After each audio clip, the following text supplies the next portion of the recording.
Hi all, AD here from Hunts and Johns. As always, thank you so much for clicking on the video. Now this church is just a random stop. We're in deepest, darkest Dorset and I'm in Lyme Regis, and this is St. Michael's the Archangel. So it looks really interesting, and as I'm sure you can see all around me, this part of it looks very, very old, and the plaque on the wall that says there's been a church here for centuries. So let's go and have an explore. If you're ever visiting the lovely seaside town of Lyme Regis on Dorset's Jurassic coast, one of the places that's definitely worth stepping into for a quiet look round is St. Michael's Church in Lyme Regis. The church sits slightly up the hill from the harbour and the famous Cobb. We entered through the main door, which is actually the oldest part of the church. The porch was part of the nave of the Norman church. It was built around 1120 and almost certainly on the site of an earlier Saxon church. This is one of two stained glass windows in the porch, and this is Thomas Coram, who was a Lyme Regis born navigator with a globe and a ship, and it shows children in the uniform of the Foundling Hospital, which Coram established in London from 1739. And this bit here is actually the oldest part of the church. This pillar is about 900 years old, and you can still see the remains of some of the old arches and doorways. And at the end of the video, as we head out into the graveyard, you can also see the shape of these visible on the outside of the building, and there's loads of old stone slabs scattered in here as well. The porch itself is a fairly typical feature of many English parish churches, and historically these porches would have acted as a transitional space between the outside world and the sacred interiors. So, for example, in medieval times, certain parts of church ceremonies actually began in the porch. For example, the first part of a wedding service traditionally would have taken place here in the porch before the couple moved inside the church. There's another beautiful stained glass window, a hatchment, and then we can see some more remains of the original church. So this looks like a doorway up the top there, and another pillar, and I believe that somebody actually used to live above there. There probably would have been priest quarters up above. You can still read some of these stones, and this one is from 1684. So I imagine all of these stone slabs here are dating from around that time. Now we're going to head into the baptistry. You can see the original Norman arch just behind it, but this beautiful large font with its very impressive cover was erected in memory of the Reverend Frederick Perry Hodges, who was the vicar of this church from 1833 and 1880. And we are actually standing inside the tower, so above us, stretching 58 feet high, is the church tower. But this is very beautiful, isn't it? Now, this window here is showing Jesus being baptized by John the Baptist in the River Jordan. Beautiful colours. On the window directly opposite, it shows Michael the Archangel, who's the patron saint of this church, defeating Satan, who's a dragon there down the bottom. And we're just going to head in under this beautiful Norman arch. Absolutely stunning. What an entrance into a church. And I'm just going to make a little donation to the church here. I always do.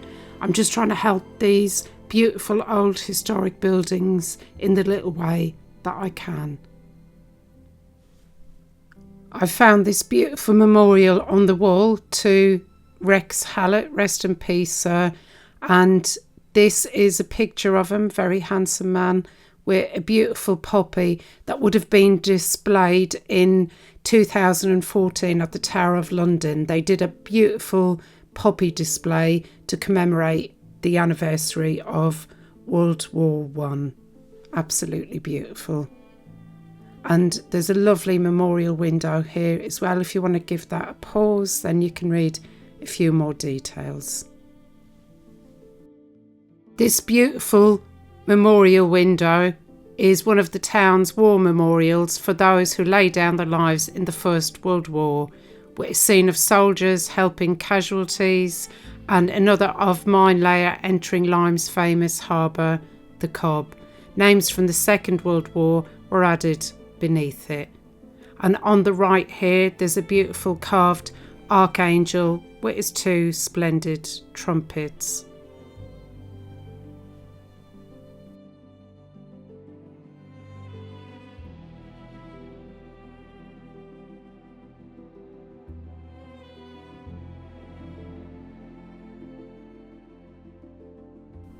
It's interesting walking up the nave here because you're actually walking slightly uphill, so it's easier than steps, and the church was built into a hillside because level ground is very rare here in this part of Dorset. And these two pews, which are very beautifully carved, says corporation pews, are actually used for the mayor and the town councillors on official occasions. Very beautifully carved.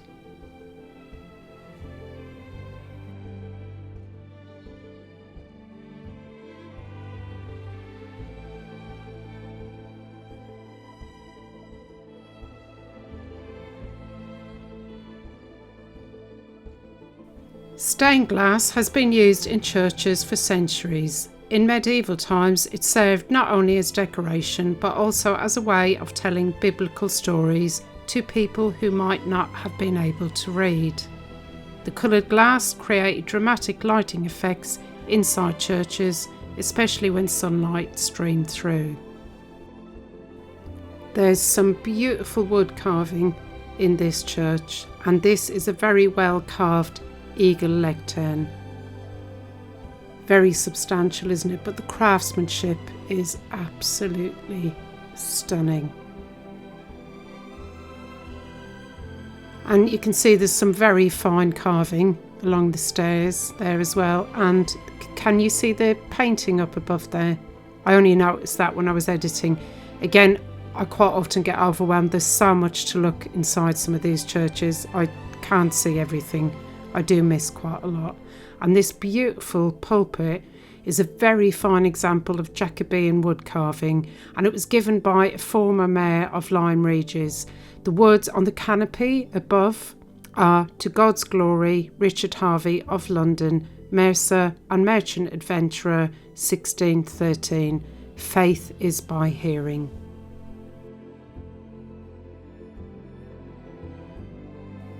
I'm just going to head up now and have a look at the altar. Again, there's some beautiful stained glass windows there. Very, very colourful. Again, it was overcast today, so we couldn't see them in the full glory. But look at this beautiful candlestick. And there must have been an older part of the church here because you can see remnants of it. And there's this lovely piscina.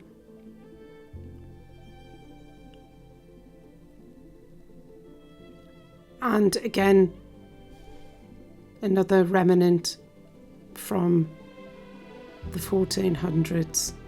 Maybe this was an old window or a door. There's some lovely memorials around here as well. I love this one with the blue and the flowers, and this lovely cross as well. Again, the craftsmanship is just absolutely breathtaking.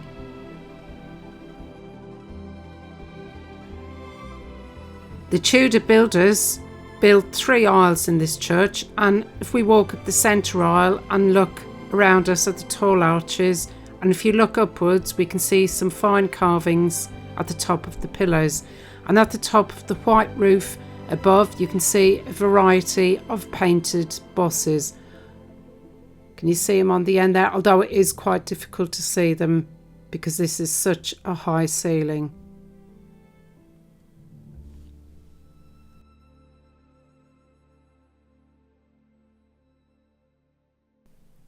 We're going to head over towards the Lady Chapel now, and as you'll see, the walls have loads of memorials on them, but there's a very, very special one here in this church, because on the 6th of June 1944, Allied forces launched the enormous amphibious assault known as the Normandy landings. Now, thousands of ships and landing craft crossed the English Channel to carry troops to the beaches of Normandy in German-occupied France. Many small vessels from ports around southern England played a role in the operation, and communities like Lyme Regis contributed both sailors and ships to the effort. Hanging here is the ship's bell of the minesweeper HMS Lyme Regis, which took a leading part in the Normandy landings. So you can, if you're interested, please do pause and read the story. And this, I'm trying to move the camera here, guys, so I'm aware that there's so much light behind me, it might be difficult for you to read, but how the local brownies supplied the men on board with comforts. So there's some more information here, and also I just loved this picture below, and these were of the men on the anniversary of VE Day on the 7th of May 1995, and they were some veterans from that ship. Beautiful, absolute beautiful memorial. The tapestry here on the wall reflects the long story of Lyme Regis itself, a town shaped by the sea, by trade, and the remarkable geology of Jurassic coast. And the tapestry shows, they think, the future King Henry VII and his bride Elizabeth of York. So, like I said, it was made around the same time as these walls were built, around 1500. There's too much history on this to go into to include in the video, so please do your own research if this is of a great interest to you. And we've got some beautiful memorials here and another absolutely stunning stained glass window. And as you can see, there is some names on there. It's another memorial for those who lost their lives in the war. I just love the detail on that with the trees. Stunning. One of Lyme Regis's most famous residents was a Mary Anning. Now, she was born in 1799 and she became one of the most important fossil collectors in the early 19th century. She used to search the local cliffs along with her brother, and in 1811 she helped uncover the first correctly identified skeletons of a couple of different dinosaurs, and her finds really helped scientists understand that prehistoric reptiles once lived in the seas millions of years ago, and she contributed significantly to the early development of paleontology. Now, she died in 1847, sadly, of breast cancer, and she is buried in the churchyard. We'll go and see her grave in a moment, but she did a huge amount for the community, which you can see in this beautiful stained glass window. And as we head back outside, we're going to walk underneath this beautiful Jacobean wood carving of a gallery. So it was given by another former mayor, and it was John Hazard, and it says he built this to the glory of God in the 80th year of his age in 1611. And above it you'll see the magnificent pipes of an organ made by Scrabble of Slovenia in 2009, and it combines international music technology with local craftsmanship. Absolutely stunning.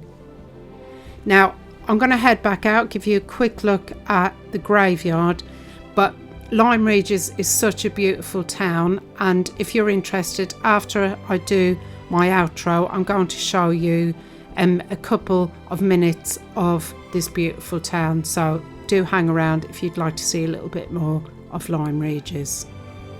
And as we head outside into the churchyard, you can see the beautiful tower there, and you can see on the side of the porch here, there is the remnant of those Norman arches that I showed you when we first went inside the porch. I think it's been beautifully done, So the rendering is just slightly exposed so we can still see some of the old Norman features.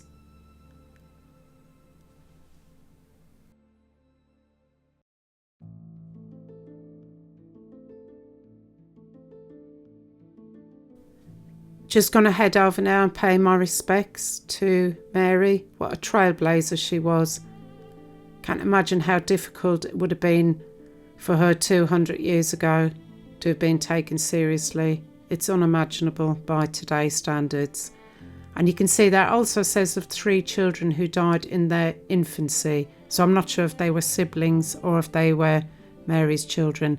And I love that people have left little tokens there. So there's some fossils and some shells, no doubt taken from the cliffs below.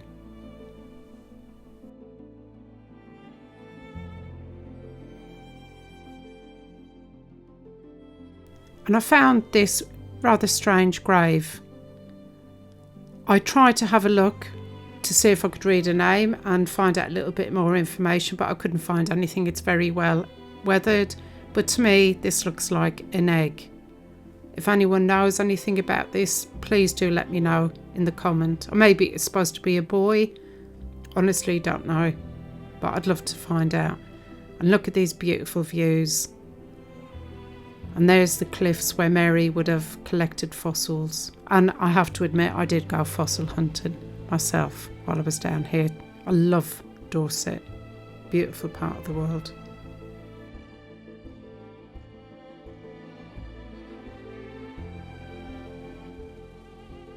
To wrap the video up, wasn't that interesting? An amazing little farm here in Lyme Regis in Dorset. If you did enjoy today's video, if you could please like and subscribe and hit the hype button beneath if you've got one. It's absolutely free, doesn't cost you anything, and it really helps out my little channel. And if you do want to help the channel a little bit further, because I always make a donation to these churches, then you can hit the Buy Me a Coffee link down below, and if the church has a direct link to make a contribution, I'll also include that. But thanks again for watching, and I'll see you for the next one. It might be a hunt, it might be a jaunt, who knows.